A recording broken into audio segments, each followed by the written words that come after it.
Good happy Tuesday morning, December 4, 2018.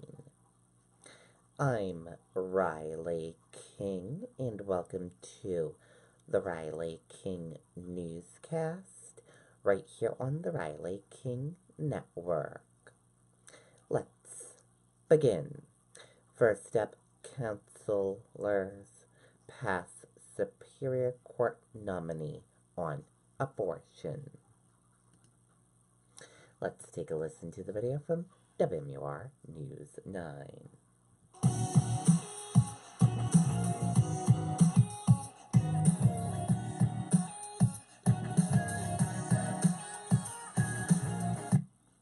A judicial nomination at the State House is taking a sharp political turn, with questions being raised about abortion rights and other issues.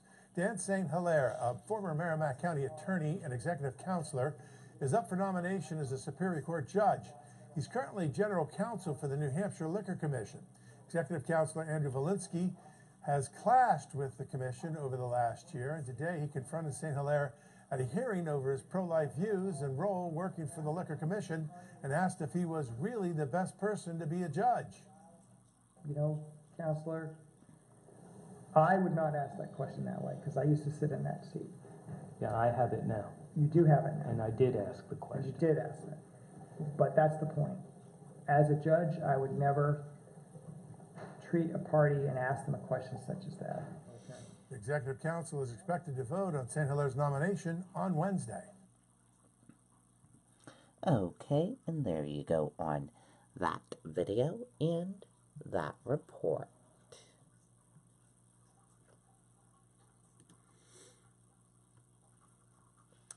Former Claremont officer pleads guilty to evidence. Let's take a listen to the video from WMUR News 9.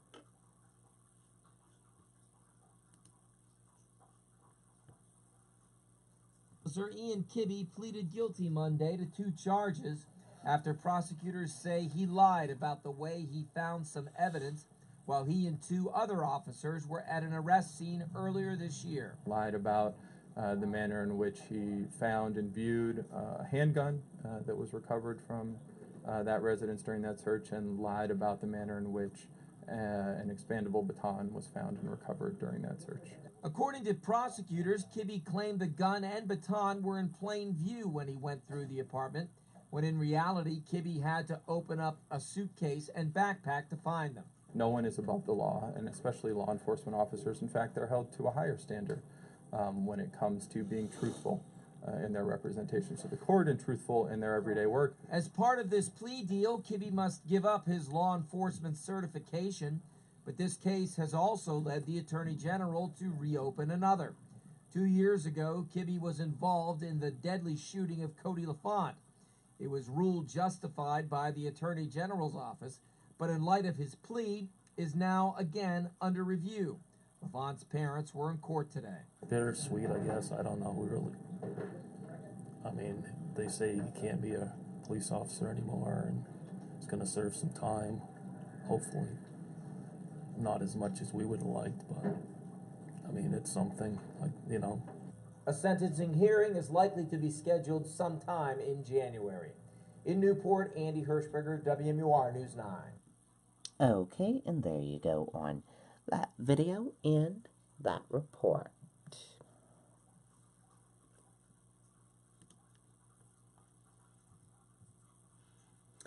Dover teacher placed on paid leave after KKK jingle. Let's take a listen to the video from WMUR News 9.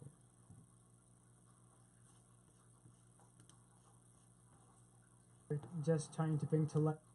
Teacher on paid leave as that district investigates an assignment sparking controversy in the community tonight. A video of one group's project shows students singing about the KKK to the tune of Jingle Bells. WMUR's Jessica Moran is in Dover tonight with all the details. Dover school officials are investigating the circumstances surrounding a video of students in a classroom singing about the KKK and killing black people. We spoke with one of the students involved in that assignment. I want them to know that it was not our intention to offend anyone. We were simply trying to make a factual reference to the KKK and their history. A Dover High School student trying to explain the video of him singing about the KKK, burning crosses, and killing black people. He says it was part of a school assignment. Dover High School's 11th grade U.S. history class was learning about the Reconstruction era after the Civil War. The student says he was assigned a project involving Jingle Bells and the KKK. We were just trying to bring to light the terrible history of the KKK and about what they did to, well, just people throughout all of history. In a portion of the video, you can hear students laughing. The student we spoke with said the laughter wasn't about the contents of the song, but about the strange situation surrounding the class project. More than one student involved said the teacher told them not to record the projects, but one did just that, saying she was offended. Ignorance, it's very rampant here, and I think people just need to learn how to address these things better. And I don't want any like ill intent on the student. I know the kid and he's a good kid, so.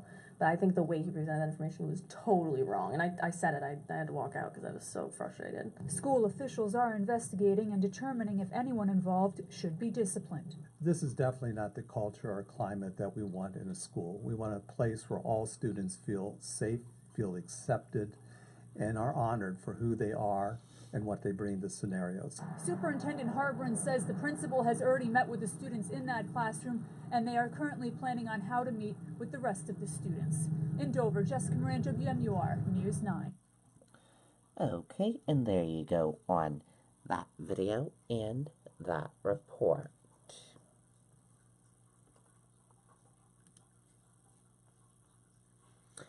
Residents, business owners in Maine, remember George H.W.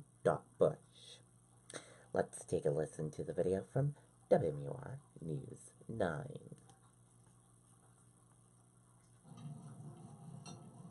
Don't get fleeced by your bank. Get the respect you deserve.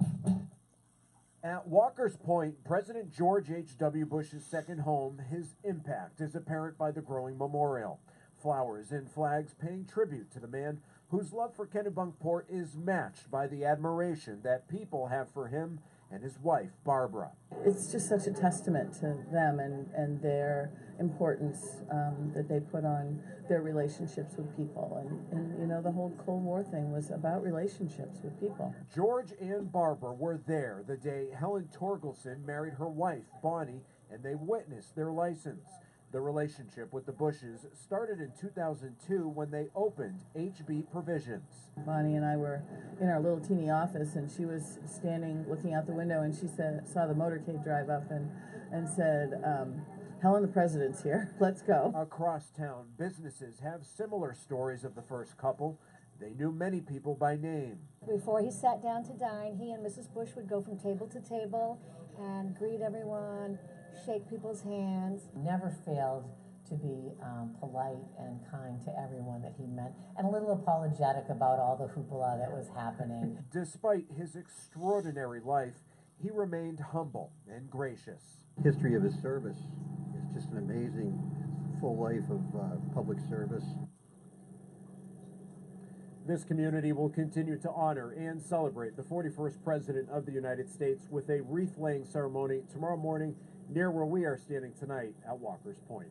Reporting live in Kennebunkport, Mike Cronin, WMUR News 9. Okay, and there you go on that video and that report.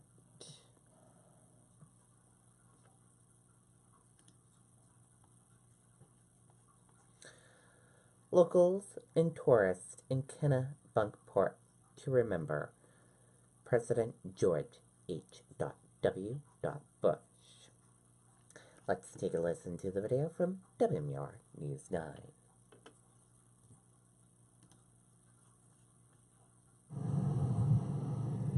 On a day like today, with the sun shining over the Atlantic, it's easy to see why President George H.W. Bush loved coming to Walker's Point. It's a place he considered his second home, and one that has become somewhat of a meeting point for those who admired him, adding to the growing memorial located nearby. We're flying home today, so the one thing I said, we have to drive by Walker's Point, so, and pay our respects. In town, people gathered at TVs to watch the president's casket travel from Texas to Washington, D.C. He's an extraordinary man and lived an extraordinary life, but, you know, aside from politics, when he was at Hurricane, he was our neighbor. The history of the Bushes in Kennebunkport goes back nearly a century, even long before Walker's Point. As a young boy, H.W. would visit family here at the Nonantum Resort and would often return throughout his years, hosting presidential meetings, enjoying dinner, and stopping by just to say hello. Many times when President Bush would see a bride on the lawn getting married, he would stop his boat, run up the dock, and give the bride a kiss, which was always just an amazing, amazing thing to have happen. And it's reasons like that people around here say Mr. Bush was a genuine, down-to-earth man. Would see him at the pharmacy or one of the markets and just walk up and or the golf course and talk to him. It was fun. A lot of fun indeed. Now, although the Bush family and members of the Bush family will likely return here to Walker's Point next summer, a lot of people who live here in this town say it just won't be the same without 41. Reporting live here in Kennebunkport, I'm Tim Callery, WMUR News 9. Okay, and there you go on that video and that report.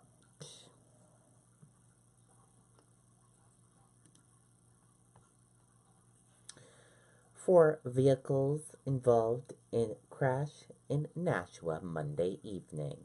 Let's take a listen to the video from WMUR News 9.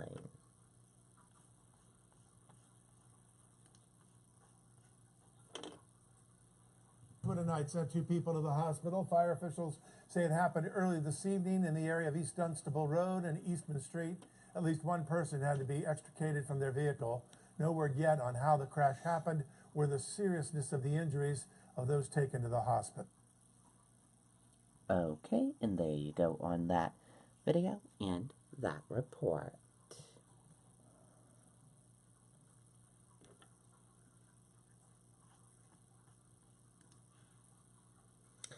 U.S. Postal Service says mail delivery suspended Wednesday as George H.W. Bush arrives in Washington.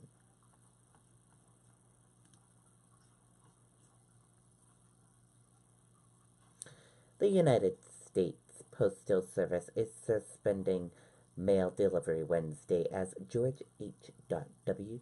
Bush embarks on his final tour of Washington, the capital city that is remembering the 41st president's lifetime of public service that began in the Navy during World War II, included one term as a president, and was characterized throughout by admirers say was his innate density, generosity, and kindness.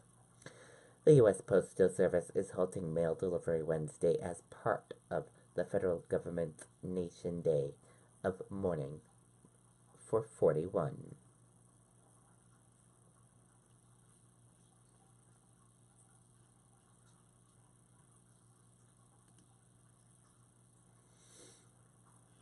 And let's take a look at your European markets and see how your European markets are doing this morning. Take a look.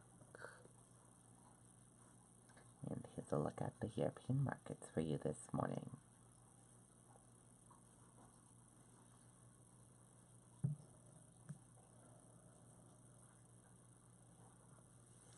European markets open slightly lower amid worries over U.S.-China trade truce.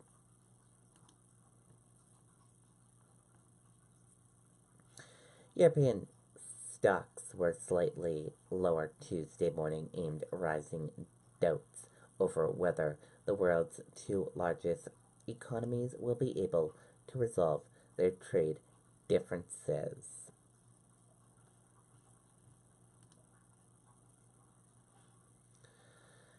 President Trump visits Capitol routed to pay respect to former President Bush.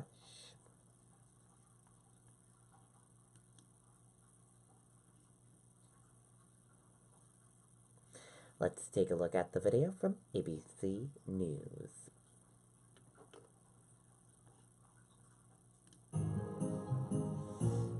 This holiday, get a year of Amazon Prime and an Amazon Echo on us. Already have Prime? We'll cover another year. All that when you switch to Fios Gigabit Connection, the fastest internet available, plus TV and phone for just $79.99 per month with a 2-year price guarantee and a 2-year agreement. 100% fiber optic network, 100% phenomenal.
Okay, that was video of President Trump and the First Lady visiting 41.